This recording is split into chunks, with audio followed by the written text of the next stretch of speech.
जय हिंद दोस्तों, आज हम बात करेंगे भारतीय सेना के बहादुर जवानों में से एक नायक प्रदीप कुमार जी के बारे में, जिनका जन्म जम्मू कश्मीर के सतवारी जिले के गांव चक सरदार देसा सिंह में पिता नसीब राम जी और मां संसारो देवी जी के घर हुआ था। इनके पिता नसीब राम जी तब भारतीय सेना की डोगरा रेजिमेंट में तैनात होकर देश की सेवा कर रहे थे। जैसे जैसे प्रदीप कुमार जी बड़े होते गए, उनके मन में भी अपने पिताजी की तरह देश सेवा की भावना पैदा होने लगी और उन्होंने सेना में भर्ती होने की तैयारी शुरू कर दी और जम्मू के MAM कॉलेज से शिक्षा पूरी करने के बाद 2008 में उन्होंने कड़ी मेहनत करने के बाद भारतीय सेना को ज्वाइन कर लिया। उन्हें भारतीय सेना की ASC कोर यानी आर्मी सर्विस कोर में भर्ती किया गया था।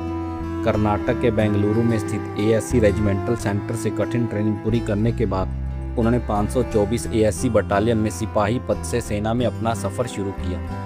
उन्हें पहली पोस्टिंग राजस्थान के श्री गंगानगर जिले में दी गई थी और फिर कुछ देर बाद उनका ट्रांसफ़र आतंकवाद का खात्मा करने के लिए जम्मू कश्मीर में कर दिया जाता है। जम्मू कश्मीर में तैनात रहते हुए उन्होंने राष्ट्रीय राइफल में अपनी अहम भूमिका निभाई और कई आतंकी विरोधी अभियानों को सफलतापूर्वक अंजाम तक पहुंचाया। उनकी इस वीरता और बहादुरी के लिए उन्हें सेना द्वारा सम्मानित भी किया गया था और फिर उसके बाद उनका ट्रांसफ़र मध्य प्रदेश के जबलपुर जिले में कर दिया जाता है।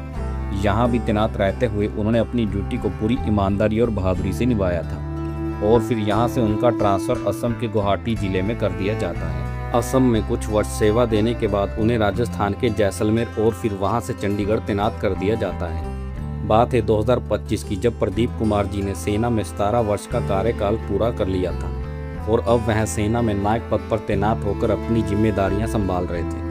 इन 17 वर्षों में उन्होंने भारत के अलग अलग राज्यों में अपनी ड्यूटी देते हुए अपनी यूनिट और अपने गांव का नाम रोशन किया था। चंडीगढ़ में सेवा देने के बाद उनका ट्रांसफ़र राजस्थान के बीकानेर जिले में हो जाता है। बात है मई 2025 की, जब भारत और पाकिस्तान के बीच युद्ध ऐसे हालात बन चुके थे। इसी बीच पाकिस्तान द्वारा भारत पर किए जा रहे मिसाइल हमलों का जवाब देने के लिए भारतीय सेना द्वारा ऑपरेशन सिंदूर चलाया गया।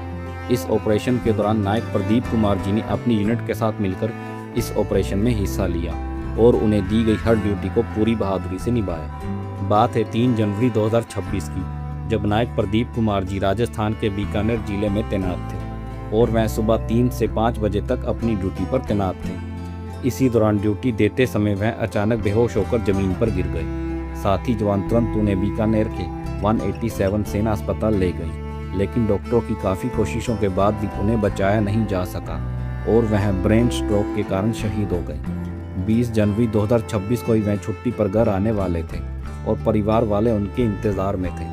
उनके शहीद होने की खबर सुनते ही पूरे परिवार पर दुखों का पहाड़ टूट पड़ा। वह घर तो आए पर तिरंगे में लिपट कर। और फिर सेना के जवानों द्वारा पूरे सैनिक सम्मान के साथ हमारे बहादुर जवान को अंतिम विदाई दी गई। वह अपने परिवार में सेना से रिटायर पिता नसीब राम जी, मां संसारो देवी जी, पत्नी पुष्पांजलि जी पीछे छोड़ गए। भले आज नायक प्रदीप कुमार जी हमारे बीच नहीं हैं, पर उनकी वीरता और बहादुरी की कहानियां हमेशा हमारे दिलों में जिंदा रहेंगी। भगवान हमारे बहादुर नायक प्रदीप कुमार जी की आत्मा को शांति दे। जय हिंद, जय भारत। ऐसे और जाबाज सैनिकों की स्टोरी सुनने के लिए आप हमारे YouTube channel only defence life 94 को सब्सक्राइब करें। जय हिंद।